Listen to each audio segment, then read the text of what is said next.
it is Lipstick Bailey. Today's more of like a sentimental video. I'm gonna do 50 things that I learned in my year on Be More Chill. So I worked on the now closed Broadway show, Be More Chill. But last summer was off Broadway. I worked on it off Broadway, worked on it when it transferred. It just closed 2 days ago. Have a lot of feelings about it. And I wanted to make this video about just like 50, I was gonna do 100, but that was a lot. So 50 things that I've learned in my year. So I learned so much more than these like 50 things. Some of them are super trivial, but they make me laugh and feel like good little like memories. So I hope you'll sort of enjoy this. Let's give it a shot. Okay. Number 1, I learned how to wear blush a different way. Rachel, our makeup artist on the show, taught me to put my blush here instead of here, and I really like it and have been wearing it like that. She taught me that on the day of the Tonys, which was very fun. Number 2, how to put in a tampon. Lauren Marcus taught me how to put in a tampon. She coached me through the door. That was a thing I didn't know before I did the show and probably still wouldn't know. Hard to say, but that did happen because we were together because of the show.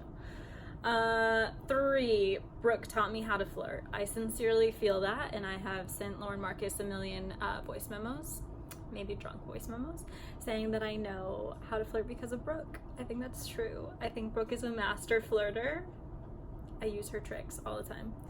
Number 4, how to keep secrets. So when this was going off Broadway, it was the biggest secret in the world, and it was so hush hush and nobody knew, and that's because we were all really good at keeping this a secret.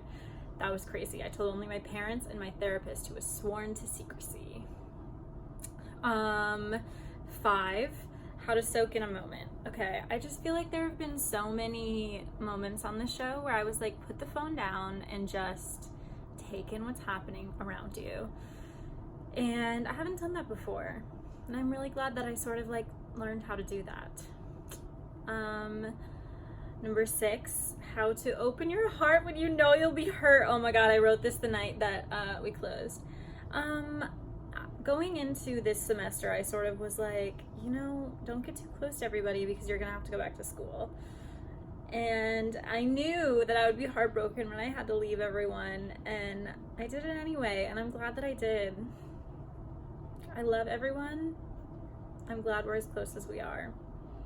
And I'm glad I opened my heart to everyone in the show, even though I knew it would end sometime. Broadway shows don't run forever. They never do. Number 7, how to make a GIF. A GIF. I don't know, I learned how to make GIFs on the show. That was very fun. It was a fun day. Sat in a coffee shop, went through our B-roll, and made a bunch of GIFs. Number 8, how to operate a GoPro. So our first day in the theater, I wore a GoPro on my head. For our digital team, I did the same thing on the last day during the goodbye song. Now I know how to operate a GoPro. And every time I put a GoPro on, I'll think of the Lyceum.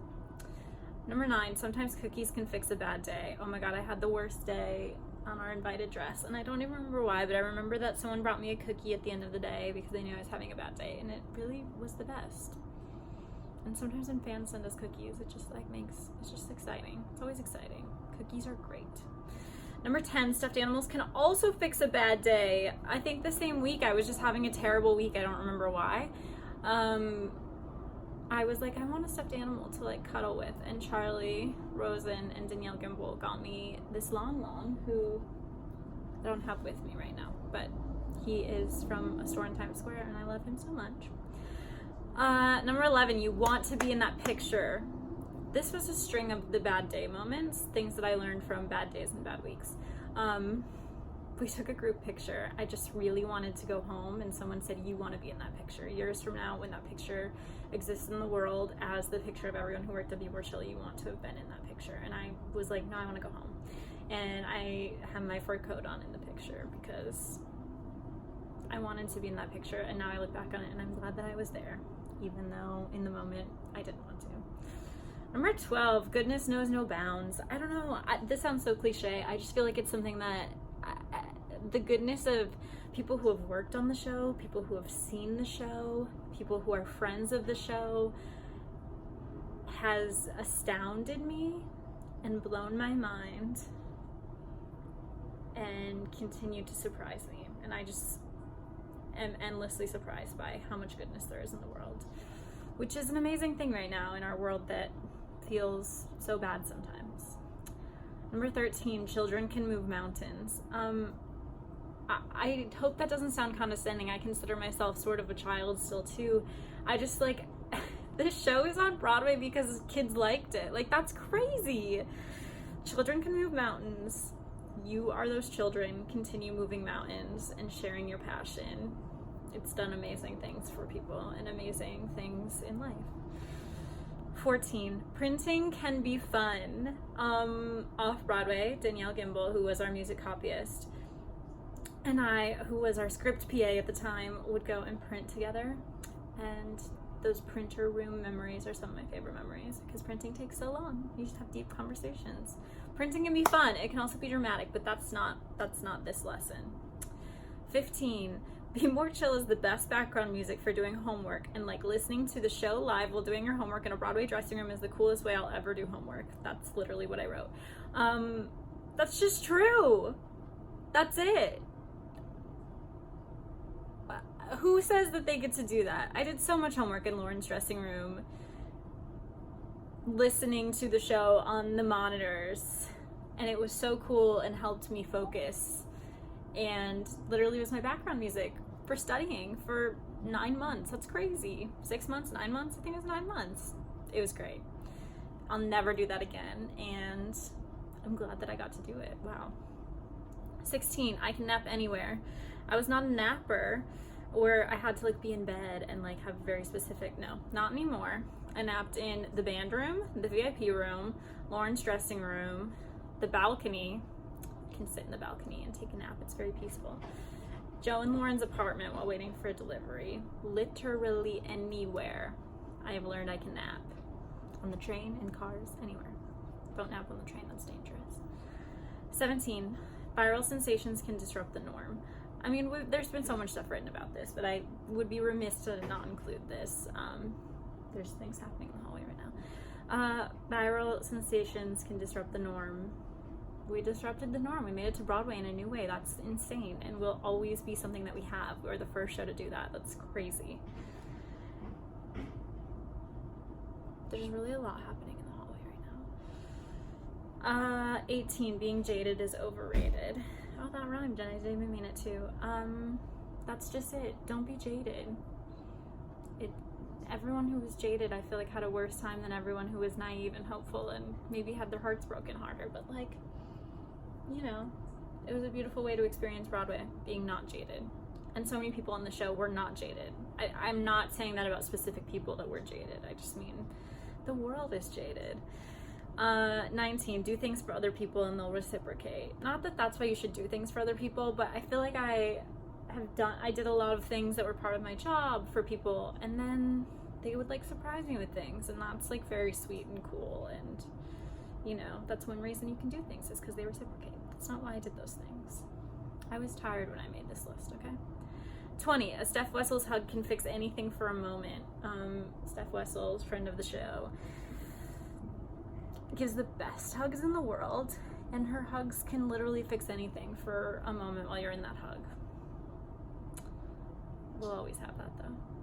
21, tamago, I think that's how you say it, is my favorite sushi. I had never had sushi before this process, and then Charlie and Danielle took me to Kodama, which is sort of by the theater. It's like a theatery sushi place. I had my first sushi, this gigantic boat of sushi. I tried everything, like octopus, crazy sushi, and the egg sushi, tamago, was my favorite. But I like all sushi now, and we went there a lot.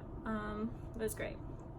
22, Broadway is super special and super mundane. This is crazy. I've heard people talk about it before. Like, I remember when I was growing up, like Laura Osnes being like, you know, there's just a job. You just go there every day. And I was like, no way. It's so magical. It is magical. It's also something you do every day and it becomes routine. And that's crazy and very cool. But like, it's mundane. You do the same thing every day. I did homework every day. Like, it's mundane in the coolest way, I think. 23, the Lyceum Theater is holding rooms full of history behind its locked doors and secret staircases. Yeah, The Lyceum has the Schubert archives in it. And I didn't know exactly where these were, but there's all these like locked doors and things, which like all theaters have. No, at the Lyceum, it's literally just like files and history of, it's just like history. It's Broadway history. And we got a tour of it, and it was the coolest thing. And every time I walk by those locked doors now, I'm like, oh, that's so cool. 24. Kate Hudson's drink of choice is a Kettle One grapefruit rose vodka soda. I took her drink order. That was pretty cool. We did not have that drink there, so I don't know, they made her some other vodka soda that tasted like orange, I think, and she probably didn't like it that much, but it was, I want to try the Kettle One grapefruit rose vodka now. That's it. 25, I learned to play Catan.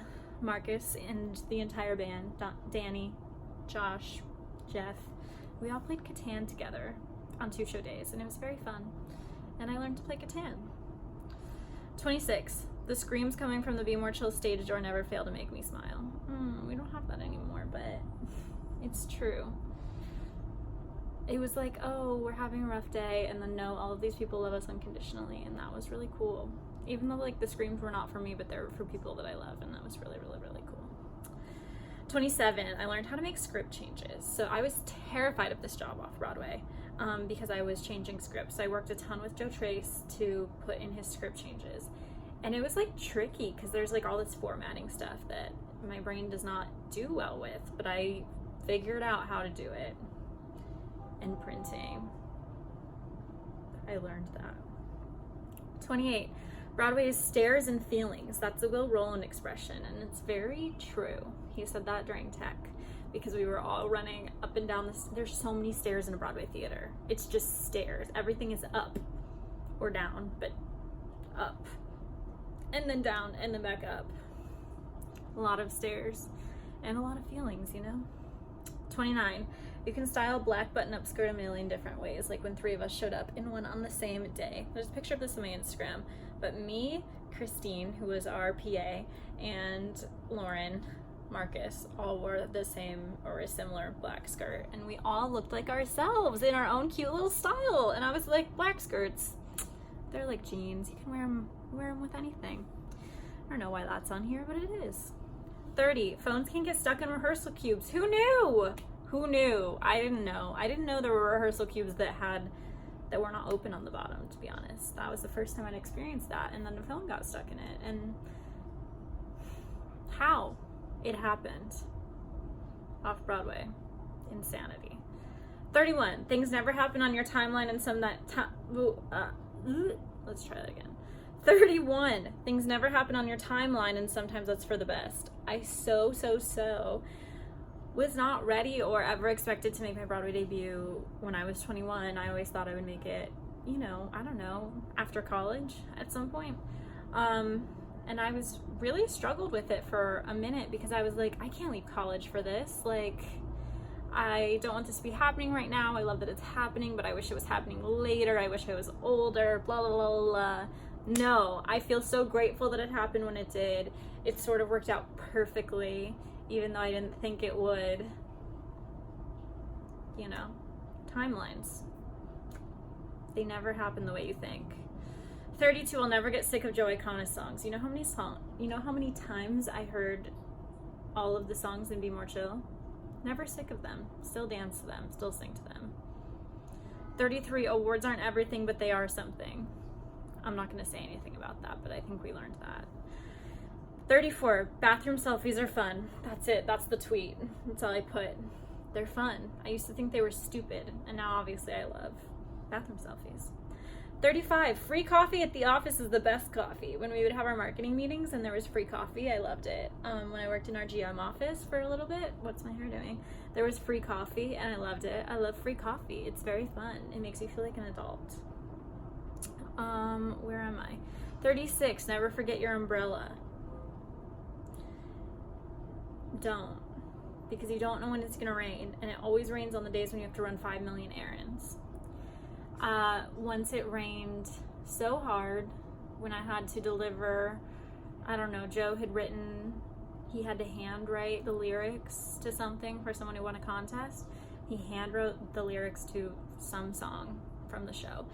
and it took him so long to do, and then I had to deliver it, and it was raining, and I like put it inside my shirt because I didn't have my umbrella, and like I would have been in so much trouble, and I would have felt so bad if Joe had to redo that. Always bring your umbrella, guys. Don't forget it. 37, know your history. Knowing the history of the Lyceum made living there for 6 months so much more magical. That's it. It's just like, it's so cool to like be in these historic spaces, and to know what went on there before you is the coolest, and makes it so much cooler, and makes like discovering things cooler. I don't know. 38, I learned the choreo to the finale. That's true. There's a video of it on my Instagram. I'm not good at it, but I do know the steps. 39, I think I learned every word of the show. I think that's true. I think I could recite the whole show because I listened to it so many times and watched it, but listened to it like literally every day. In the same way that I'm sure that everyone who worked there could do that, but I do think I know the whole show, every single line, every single word. 40, sometimes the song that gets stuck in your head is the one that was cut after the third preview. There was this weird song, weird in a cute way. I liked it. I understand why it was cut. It was called Christine's Little Song instead of her monologue, but it always gets stuck in my head, and it was like, everybody's hurting and depression is impending. Da na na na na na na na na na na da da da da da da da da da da da. So I guess I'll just do theater instead. I don't know the words to most of it, but it literally gets stuck in my head constantly. And it's probably the song that gets stuck in my head the most, and it's not in the show anymore. That's crazy. 41, Jason Tam is the plant man. That's it. He has so many plants. I didn't know that. I was so obsessed with Jason Tam before I worked on the show with him because I loved the A Chorus Line documentary, and I didn't know he loved plants so much, and it's very charming, and my favorite thing about him, he'd just like go through, like walk through everyone to go like water his plants or go put them by the sunlight. It was very cute. That was like a bi-weekly thing. Bi-weekly? Like twice a week, whatever that means. 42, the band room is the most lit room in the building. That's true. It's not even a real room. It was just like curtains around a space in the basement, but it was always the most fun. The band is the most fun people on the show. Love the band, love their room. I spent more time than I should have in there. I was always in their way. But I wasn't, because I would like stand, I try to stay out of the way. Anyway. Where am I? 43, I learned Joe Iconis' deli order by heart. I will always remember it. It was just for the duration of Be More Chill, because he would go to this place, I would go to place Cranberry. Next door it was a deli, and he would get a turkey monster sandwich with a pickle and no chips, a vitamin water zero, lemonade flavored, and rosemary quinoa puffs. That. I would get it too, because I would get stressed about ordering two different things. 44. Whew, now they're gonna get serious. Grief can manifest as obsessive collecting of friendship bracelets. The last few days in the theater, that's how my grief manifested, was by collecting friendship bracelets from everyone. I don't know, it just made me feel like very secure. I have 2 on still, and I have the rest of them over there, and I will change what I wear every day. 45, everyone in the theater becomes your family. The same thing is true on Broadway. I feel like that's true when you do like community theater and high school theater, is like you feel like they're your family. It's literally the same on Broadway, which like I wouldn't have guessed. I would think like all these people who've worked on so many Broadway shows would be like, whatever, we have our own friends. But no, like literally you just become friends with everybody. Wow, I'm gonna start crying. Everyone in that building is your family. 46, say thank you when you're thankful. I just always appreciated when people said thank you to me for stupid things that I would do, or things that I didn't feel like I needed to be thanked for, but they were thankful for them, and that them saying thank you reminded me that I should say thank you more, because it always means something. It just always does. 47, miracles do happen. I just feel like everyone feels like it was a miracle that this show got to Broadway. And I feel like I witnessed a miracle, and I feel lucky to have experienced this when I was 20, turning 21, because I will always believe that in my life, that miracles do happen. 48, dreams coming true can be better than you ever knew. I always like expected like making my Broadway debut to be like super cool, but like making it with people who I love so much was the coolest thing. And it was dreams coming true, better than I ever knew that they could be. I would never picture this for my Broadway debut, and it was the best thing that ever happened to me. 49, sometimes there aren't words to stop the tears. Sometimes there's just hugs and love. And there's nothing you can say to make it better or to make this tears stop. 50, a standing ovation for people you love can make you cry. The night before, our last Saturday night on Broadway, George got a standing ovation for Michael in the bathroom. It was the first time I'd seen that ever happen. And it was me and Joe and Jess and Amanda Flynn all standing in the back watching it. And it was like kind of the most amazing thing I've ever seen. And it was like these people that I love, this show that I love, that we all love, getting a standing ovation was like an earned standing ovation. Like so earned was the coolest thing. And it made me cry, and it's making me cry talking about it. Yeah. So that's 50 things that a year on Churchill taught me. It's the best experience I could have ever asked for in my like 20th year of life to have. And I feel really, really grateful that it happened. And that's it. It just is the most, magical and amazing thing. And I'll always carry it with me.